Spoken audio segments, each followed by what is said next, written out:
हरिओम प्रिय दर्शकों, यदि आपकी धनु राशि या धनु लग्न है तो ये वीडियो आपके लिए है। और इस वीडियो में हम जानने वाले हैं कि अब यह एक ऐसी ग्रह स्थिति जो कि ग्रांड वापसी करने जा रही है और इसका जो प्रभाव है वो तो हम समझेंगे, पर आपको यदि मैं कहूँ कि ये काम जरूर करना चाहिए यदि आप सीरियस हैं तो किस वीडियो को पूरा देखिए जिससे कोई कंफ्यूजन ना हो, पूरा आप समझ पाएं। क्योंकि जब हम क्या करते हैं कि आज के समय में जो रील का ज़माना है उसमें अटक जाते हैं तो फिर तो कह ही नहीं सकते। चलिए आगे बढ़ते हैं और समझते हैं कि ये ग्रांड वापसी कैसे हो रही है, इसका क्या प्रभाव आपके लाइफ में पड़ने वाला है, ये इस वीडियो में हम समझेंगे। प्रिय दर्शकों, समय की अभाव की वजह से और अपरिहार्य कारणों की वजह से, क्योंकि आप जानते ही होंगे कि इसमें बारिश का समय है तो कई बार थोड़ा सा बारिश हो या ऐसी चीज़ें जो कि हमारे कंट्रोल में नहीं है, तो जिसकी वजह से कई बार वीडियो थोड़ा सा लेट आपको ये प्राप्त हो रही है। तो आइए समझते हैं आगे। 5 जुलाई 2026 को बुध अस्त हो चुके हैं।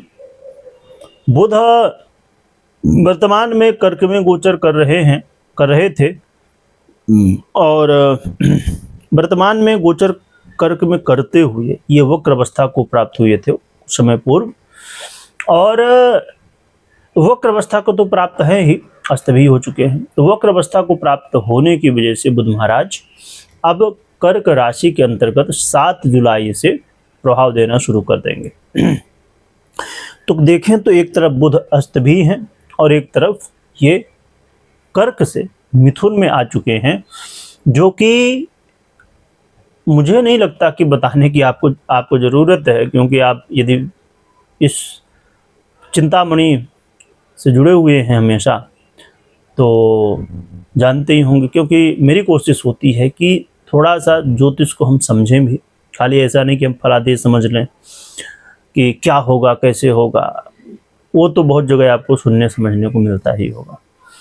तो बुध महाराज मिथुन राशि पर अब गोचर करेंगे कहा जाए या फल देंगे। तो जब बुध मिथुन राशि यानी खुद की राशि पर गोचर करेंगे तो अपने आप में बहुत पावरफुल हो जाएंगे। हाँ, रही बात कि अस्त हैं ये, तो कुछ ऋषियों का, हमारे जो ऋषि गण थे जिन्होंने हमें ये विद्या दी, उनका मत है कि बुध को इसका प्रभाव नहीं होता, कुछ ऋषियों का मत है कि होता है। तो फिर भी बुध जब स्वराशि के होंगे, मिथुन राशि के होंगे, अपने आप में बड़ी महत्वपूर्ण स्थिति है और ये बहुत बड़ी बुध की फिर से ग्रांड वापसी हो रही है। यानी कि मिथुन में थे ही कुछ समय पूर्व, फिर कर्क में गए और अब पुनः से मिथुन। क्या प्रभाव देने जा रहे हैं बुध, आइए समझते हैं। हो सकता है कि थंबनेल में या टाइटल में आपको तारीख आगे की लिखी हो, क्योंकि ये वीडियो थोड़ा सा लेट प्राप्त हो रही है, रीजन है इसमें, है ना, 8-9 तारीख जो भी लिखी हो। पर मुख्य बात यह है कि हम ये समझेंगे कि हमें फल क्या मिलने वाला है। तारीख तो ठीक है, आगे पीछे जो भी है। देखें तो एक बात मैं पहले ही क्लियर कर दूं कि बुध धन वालों के लिए कोई कारक ग्रह नहीं, फिर भी बुध की समय जो स्थिति है वो बहुत इंपॉर्टेंट है और उसका रिजल्ट आपके लिए महत्वपूर्ण हो सकता है। क्या होगा? यदि आप व्यापारी हैं तो समझ लीजिए कि आपके लिए बुध महाराज अब बड़े अवसर देंगे। व्यापार को यदि आप आगे बढ़ाना चाहते हैं, ग्रो करना चाहते हैं, तो बढ़िया है, ये समय अच्छा है और इस समय आपको प्रयास जरूर करना चाहिए। एक बात और भी कहूँगा कि यहाँ पर बुध का ये गोचर काल जो होने जा रहा है, उन लोगों के लिए भी इम्पोर्टेंट रहेगा जो व्यापार में कुछ नया करना चाहते हैं। यानी कि बहुत सारे लोग नई शुरुआत करना चाहते हैं या व्यापार में कुछ और अलग करना चाहते हो, तो बहुत अच्छा है। यानी व्यापारी वर्ग के लिए ये बुध का गोचर काल बहुत महत्वपूर्ण और लाभदायक हो सकता है, क्योंकि आप जानते होंगे एक बात कि बुध या कोई भी ग्रह, बहुत सारे कारक तत्व होते हैं इनके पास, उसमें से बुध के पास ये जो व्यापार है ना, ये कारक तत्व बुध के पास ही होता है, जिसकी वजह से आप समझ सकते हैं कि बुध आपके लिए कितने इम्पोर्टेंट है। तो व्यापारियों के लिए बहुत अच्छी बात है और आपको खुश हो जाना चाहिए कि बुध आपके सपोर्ट में स्वयं जो व्यापार का आधिपत्य रखते हैं, और व्यापार का ही नहीं, ऐसे बहुत सारे कारक तत्व हैं जो कि बुध के पास। तो बुध आपको हेल्प करने जा रहे हैं। और यदि आप मैरिज पार्टनर यानी कि शादीशुदा हैं, पति पत्नी हैं, तो ये आपके लिए भी खुशखबरी है कि बुध महाराज अब आपके बीच जो यदि अनमन है, लड़ाई झगड़े आपस में हैं, इसे दूर करने वाले। एक बात मैं कह दूं कि कुछ लोग सोचते हैं कि बुध हों या ऐसे ग्रह, तो भाई बुध का क्या कनेक्शन है मैरिज लाइफ से? वो तो शुक्र, गुरु इत्यादि ये ग्रहों का कनेक्शन। कई बार ऐसा भी, क्योंकि जब कुंडली देखते हैं ना, तो उसमें कुछ लोगों का अपना अपना मत होता है, जो कि इसमें ऐसा कुछ नहीं है, पर लोग कहते हैं कि ऐसा, लोग अपने हिसाब से चीज़ें बताते हैं। तो यहाँ पर बुध क्योंकि वाणी का भी आधिपत्य रखते हैं, आप जानते ही होंगे, और व्यापार का तो रखते ही हैं, बुध बुद्धि का भी आधिपत्य रखते हैं। और जब कहें कि बुद्धि का आधिपत्य यदि बुध के पास है, तो स्वाभाविक रूप से लड़ाई झगड़े, या लड़ाई झगड़ों का एक ही मतलब जहां मुझे समझ में आता है कि जब हम एक दूसरे को नहीं समझ पाते, चाहे वो मैरिज लाइफ की बात हो या किसी भी क्षेत्र या विषय की बात हम करें, जब हम एक दूसरे को नहीं समझ पाते तभी तो वाद विवाद होता है, या कह दें तो एक दूसरे की बात को नहीं समझ पाते। तो इसीलिए बहुत ज़रूरी है कि बुध जैसा ग्रह आपको जब सपोर्ट कर रहा है, तो आपको प्रयास करना चाहिए कि भैया आपस में जो कन्फ्यूजन है वो दूर हो जाए, तो अपने आप से मैरिज लाइफ में चीज़ें बेहतर होंगी।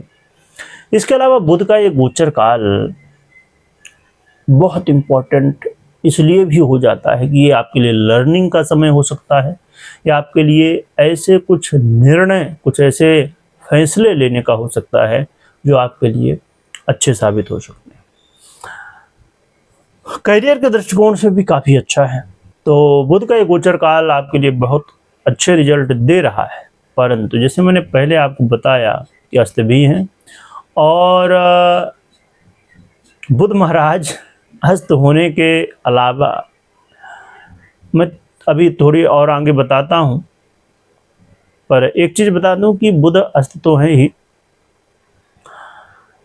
पर एक बहुत इम्पोर्टेंट स्थिति बुध की बनने जा रही है, और जो लोग अभी तक बने हैं वो सुन लें, क्योंकि जो लोग पहले चले गए तो वो तो चले गए। यदि आप अभी तक बने हैं तो इसका मतलब आप सीरियस हैं, तो समझ लेते हैं।